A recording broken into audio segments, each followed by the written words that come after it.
ทางเดียวทางที่ดูว่าเล็กและมันยากกว่าอยู่ในทางที่ตรงไปต่อให้ใครไม่เดินตามอยู่ในทางแข็งๆที่พาเราสู่สวรร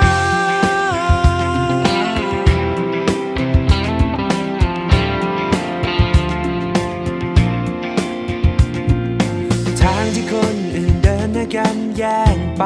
สุดท้ายจะจบที่ใดทางที่ลำบากทำให้คนเปลี่ยนใจ